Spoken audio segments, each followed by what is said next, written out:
Bomb fabricate ചെയ്യുന്നതിനിടയിൽ അത് പൊട്ടിത്തെറിച്ച് അപകടമുണ്ടായി മരണപ്പെടുന്നവർക്ക് അവർക്ക് വേണ്ടി സ്മാരകം ഉണ്ടാക്കുന്നു.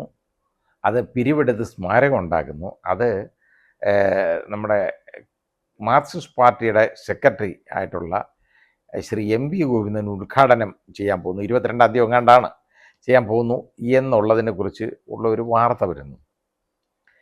ഇത് ആദ്യം എനിക്ക് അവിശ്വസനീയമായി തോന്നി. എനിക്ക് അത് കഴിഞ്ഞപ്പോൾ ശ്രീ പി ജയരാജൻ്റെ പ്രസ്താവന വരുന്നു. അതായത് അത് ചെയ്യാം, ഒരു കുഴപ്പമില്ല, സ്മാരകമൊക്കെ ഉണ്ടാക്കാം. കാരണം അദ്ദേഹം അതിന് പറഞ്ഞത് ഇത് RSSകാർ ഇങ്ങനെ ചെയ്തിട്ടുണ്ട്. RSSകാർ ഇതുപോലെ ബോംബ് പൊട്ടി മരിച്ച ആളുകൾക്ക് വേണ്ടി അങ്ങോട്ട് സ്മാരകം ഉണ്ടാക്കിയിട്ടുണ്ടെന്ന്. അപ്പോൾ RSSകാർ അങ്ങനെ ചെയ്തു കഴിഞ്ഞാൽ ഇവർക്കും ചെയ്യാമെന്നുള്ളതാണ് കേട്ടോ.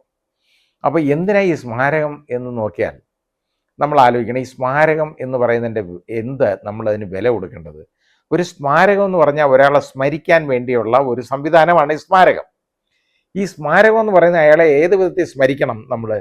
അതായത് ജനങ്ങൾക്ക് വളരെ ഉപകാരം ചെയ്തിട്ടുള്ള ഒരാൾ, സമൂഹത്തിന് വളരെ പ്രയോജനം ചെയ്തേക്കുന്ന ഒരാൾ, ഒരു രാഷ്ട്രീയ പാർട്ടി പ്രസ്ഥാനത്തിന് വേണ്ടി അഹോരാത്രം പ്രവർത്തിച്ചുകൊണ്ടിരുന്ന ഒരാൾ, അയാൾ നല്ല രീതിയിൽ അതിനെ നയിച്ച ആൾ, അങ്ങനെയുള്ള ഒരാളിനെ നമ്മൾ സ്മരിക്കുക എന്ന് പറഞ്ഞു കഴിഞ്ഞാൽ നല്ലൊരു കാര്യമാണ്. കാരണം ഈ ലോകത്ത് അതുപോലെ ശ്രദ്ധ ആകർഷിക്കുന്ന ഒരുപാട് ആളുകളുണ്ട്. അവർക്കെല്ലാം സ്മാരകങ്ങളുണ്ട്. ഇപ്പം മഹാത്മാഗാന്ധിക്ക് സ്മാരകമുണ്ട്, ജവഹർലാൽ നെഹ്റുവിൻ്റെ സ്മാരകമുണ്ട്, ലാൽ ബഹദൂർ ശാസ്ത്രിക്കുണ്ട്, ശ്രീമതി ഇന്ദിരാഗാന്ധിക്ക് സ്മാരകമുണ്ട് എന്ന് തുടങ്ങി. അതുപോലെ തന്നെ സഖാവ് EMS സ്മാരകമുണ്ട്.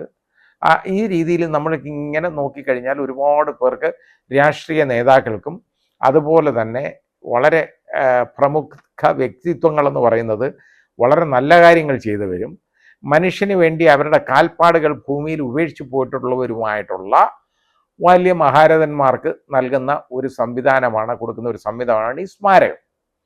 അപ്പോൾ എന്നാ ചോദിക്കുക, ഇവർ രാഷ്ട്രീയ പ്രവർത്തനം നടത്തി മരിച്ചുപോയതല്ലേ എന്ന്? ഈ ബോംബുണ്ടാക്കുക എന്ന് പറയുന്ന രാഷ്ട്രീയ പ്രവർത്തനമാണോ? ഈ ബോംബുണ്ടാക്കുന്നത് രാഷ്ട്രീയ പ്രവർത്തനമാണെന്ന് മാർക്സിസ്റ്റ് പാർട്ടി സമ്മതിക്കുകയാണെങ്കിൽ കൊള്ളാം. ഈ ബോംബുണ്ടാക്കുന്നത് എന്തിനാണ്? സ്വന്തമായിട്ട് പൊട്ടിച്ചാവാനാണോ? അല്ല. അല്ലെങ്കിൽ സ്വന്തം പാർട്ടിക്കാർക്ക് വെച്ച് വിളമ്പി കൊടുക്കാനുള്ള, എന്തെങ്കിലും പുഴുങ്ങി കൊടുക്കാനുള്ള സാധനമാണോ ബോംബ്? ഒന്നുമല്ലല്ലോ. എതിർഭാഗക്കാരെ എറിഞ്ഞു കൊല്ലാൻ, അതായത് അക്രമം നടത്താനുള്ള ഒരു സംവിധാനമാണ്. അങ്ങനെയാണെങ്കിൽ ഈ വടിവാൾ ഉണ്ടാക്കുന്ന കൊല്ലന്മാർക്കൊക്കെ സ്മാരകം ഉണ്ടാക്കണ്ടേ? ഇവിടെ ഇപ്പോൾ വടിവാൾ കൊടുക്കുന്ന കൊല്ലന്മാരുണ്ടല്ലോ, കൊല്ലപ്പണിക്കാർ, അവരാണല്ലോ വടിവാൾ ഉണ്ടാക്കി കൊടുക്കുന്നത്. അവർ വലിയ കത്തി ഉണ്ടാക്കി കൊടുക്കുന്നവർ, വടിവാൾ ഉണ്ടാക്കി കൊടുക്കുന്നവർ, അവർക്കൊക്കെ ഈ സ്മാരകം ഉണ്ടാക്കി കൊടുക്കണ്ടേ? അതുപോലെ ഈ തോക്ക് പോലും, അതായത് നമുക്ക് റിവോൾവർ പോലും ഉണ്ടാക്കി കൊടുക്കാൻ പറ്റുന്ന ഈ കൊല്ലപ്പണിക്കാരുണ്ട്, മിടുക്കന്മാർ, അവർക്കൊക്കെ സ്മാരകം ഉണ്ടാക്കണ്ടേ? ഇതൊക്കെ അവർക്കും രാഷ്ട്രീയ പ്രവർത്തനമല്ലേ നടത്തുന്നത്? ഇങ്ങനെയാണെന്നുണ്ടെങ്കിൽ വടിവാൾ ഉണ്ടാക്കി കൊടുക്കുക, ആ വടിവാൾ ഉണ്ടാക്കി കൊടുക്കുന്നത്, അല്ലെങ്കിൽ കമ്പിപ്പാര ഉണ്ടാക്കി കൊടുക്കുന്നു ബാക്കി ആളുകളെ അടിക്കാൻ, അതിനുവേണ്ടി ഉണ്ടാക്കി കൊടുക്കുക, അത് രാഷ്ട്രീയ പ്രവർത്തനമായിട്ട് കണക്കാക്കണ്ടേ? അതുപോലല്ലേ ബോംബ്, അത് ചെറിയൊരു കാര്യം, കാരണം അത് പല കാര്യങ്ങൾക്ക് ഉപയോഗിക്കാവുന്ന ഒരു സാധനമാണ്.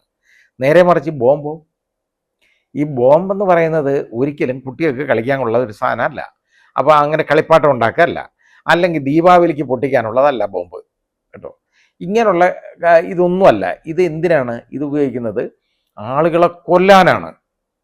അതായത് എതിർഭാഗത്തിനെ എറിഞ്ഞ് കൊല്ലാൻ, അല്ലെങ്കിൽ അവൻ്റെ വീടെറിഞ്ഞ് നശിപ്പിക്കാൻ ഉള്ള ഒരു സാധനമാണ് ഈ ബോംബെന്ന് പറയുന്നത്. ആ ബോംബുണ്ടാക്കുന്നത് ഒരിക്കലും രാഷ്ട്രീയ പ്രവർത്തനമായിട്ട് നമുക്ക് കണക്കാക്കാൻ ബോധമുള്ളവർ കണക്കാക്കും എന്ന് ഞാൻ കരുതുന്നില്ല. പിന്നെ ഏതിനും പറയുന്ന ആളുകൾക്ക് പറയാം, അതിനെന്താ, RSSകാർ ഉണ്ടാക്കിയിട്ടില്ലേ? ഇത് RSS അല്ല, ASS അല്ല, ആരുണ്ടാക്കിയാലും ബോംബുണ്ടാക്കുന്നത് രാഷ്ട്രീയമായിട്ട് ഞാൻ കണക്കാക്കുന്നില്ല. RSSോ മുസ്ലിം ലീഗോ കോൺഗ്രസോ കമ്മ്യൂണിസ്റ്റോ അല്ലെ ജനതാ പാർട്ടി ആരോ ആവട്ടെ, ബോംബുണ്ടാക്കുന്നതെന്ന് പറയുന്നത് ഒരിക്കലും ഒരു രാഷ്ട്രീയ പ്രവർത്തനമായിട്ട് നമുക്ക് കണക്കാക്കാൻ പറ്റുന്നതല്ല. ആ ബോംബുണ്ടാക്കുക എന്ന് പറയുന്നത് ഏറ്റവും വലിയ ഗുരുതരമായ തെറ്റാണ്. എക്സ്പ്ലോസീവ് സബ്സ്റ്റൻസ് ആക്ട് അനുസരിച്ചുള്ള വളരെ വലിയ ഒഫൻസാണ് ഈ കമ്മിറ്റ് ചെയ്യുന്നത്, ഈ ബോംബ് ഫാബ്രിക്കേറ്റ് ചെയ്യുന്നതിലൂടെ. അങ്ങനെ എക്സ്പ്ലോസീവ് സബ്സ്റ്റൻസ് ആക്ട്, ഇത് രണ്ടനുസരിച്ചുള്ള ഒഫൻസ് വരും. ഇത്രത്തോളം ഗുരുതരമായ ഒരു ഒഫൻസ് കമ്മിറ്റ് ചെയ്തെന്ന് ഒരുത്തൻ, അവനെ ഓർമ്മിപ്പിക്കാനായിട്ട്, സ്മരിക്കാനായിട്ട് സ്മാരകം ഉണ്ടാക്കുക. അത് പൊട്ടി ചത്തുപോയി. നല്ല കാര്യമാണ്. ഇത് ഉണ്ടാക്കുന്നവന്മാർ ചത്തു വന്നതിന് എനിക്ക് വളരെ സന്തോഷമുണ്ട്. അത് വീണ്ടും വീണ്ടും പൊട്ടി ഇതുണ്ടാക്കുന്നവന്മാർ എല്ലാം ചാവണം എന്ന് ഞാൻ പ്രാർത്ഥിക്കാറുണ്ട്. കാരണം ഇത് ഒരു നന്മയ്ക്ക് വേണ്ടിയുള്ള ഒരു കാര്യമല്ല. അവനിത് ഉണ്ടാക്കുന്നത് അവന് വേണ്ടിയല്ല, വേറെ ആളുകളെ ഉപദ്രവിക്കാൻ വേണ്ടിയാണ്, ആരെങ്കിലും കൊല്ലാൻ വേണ്ടിയാണ്. അങ്ങനെയുള്ള ഒരുത്തനെ ഒരു ഇതിന് സ്മാരകം ഉണ്ടാക്കുക എന്ന് പറയുന്നത് പോലെ മ്ലേച്ഛമായ ഒരു പ്രവൃത്തി നമുക്കൊരിക്കലും ഊഹിക്കാൻ പറ്റുന്നില്ല. നാണമില്ലേ ഈ മാർക്സിസ്റ്റ് പാർട്ടിക്ക്? ഞാൻ ചോദിക്കുകയാണ്. ശ്രീ എം വി ഗോവിന്ദനോട് തന്നെ ചോദിക്കുകയാണ്, നാണമില്ലേ നിങ്ങൾക്ക് ഇതേപോലെ ഒരു കാര്യത്തിന് പോകാൻ? അതേപോലെ തന്നെ ശ്രീ ജയരാജൻ ചിന്തിക്കണം, ഇതാണോ രാഷ്ട്രീയ പ്രവർത്തനം എന്ന്? ഇതാണ് നിങ്ങളുടെ രാഷ്ട്രീയമെങ്കിൽ ഇത് അവിടെ കണ്ണൂരിലെ ജനങ്ങൾ മാത്രമല്ല കാണുന്നത്, നിങ്ങളൊന്ന് ഓർക്കണം. കേരളത്തിലെ എല്ലാ ജനങ്ങളും ഇത് കണ്ടുകൊണ്ടിരിക്കുന്നതാണ്. മാർക്സിസ്റ്റ് പാർട്ടിയുടെ ഭാവി എന്താവും? ഈ മാർക്സിസ്റ്റ് പാർട്ടി എന്ന് പറയുന്നത് നമ്മുടെ സംസ്ഥാനത്തിന്, നമ്മുടെ രാജ്യത്തിന് വളരെ അത്യന്താപേക്ഷിതമായി നമുക്ക് ആവശ്യമുള്ള ഒരു രാഷ്ട്രീയ പ്രസ്ഥാനമാണ്. ആ പ്രസ്ഥാനം ഒരു വലിയ കറക്റ്റീവ് ഫോഴ്സ് ആയിരുന്നു ഈ സംസ്ഥാനത്തും നമ്മുടെ രാജ്യത്തും. ആ കറക്റ്റീവ് ഫോഴ്സിനെ വെറും കറക്റ്റീവ് ഫോഴ്സാക്കി നിങ്ങൾ മാറ്റരുത്, അങ്ങനെ ചെയ്യരുത്. കാരണം ഇത് ഒരു മെസ്സേജാണ് നിങ്ങൾ കൊടുക്കുന്നത്. ബോംബ് ഉണ്ടാക്കി മരിച്ചാലും ബോംബ് പൊട്ടിയാലും ഒരു പ്രശ്നമില്ല, ആരായാലും അവരെല്ലാം രക്തസാക്ഷി. ഇതാണോ രക്തസാക്ഷി?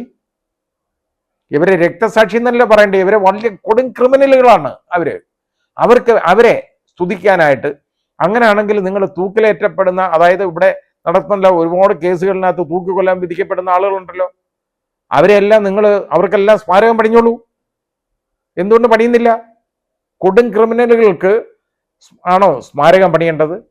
അവരെ എന്ത് നന്മയാണ് അവരുടെ ഭാഗത്തുനിന്ന് ഉണ്ടായത്? നിങ്ങൾ ചിന്തിക്കണം. അവരുടെ ഭാഗത്തുനിന്ന് നിങ്ങളുടെ പ്രസ്ഥാനത്തിന് എന്തെങ്കിലും നന്മ ഉണ്ടായിട്ടുണ്ടോ? കാണുമായിരിക്കാം.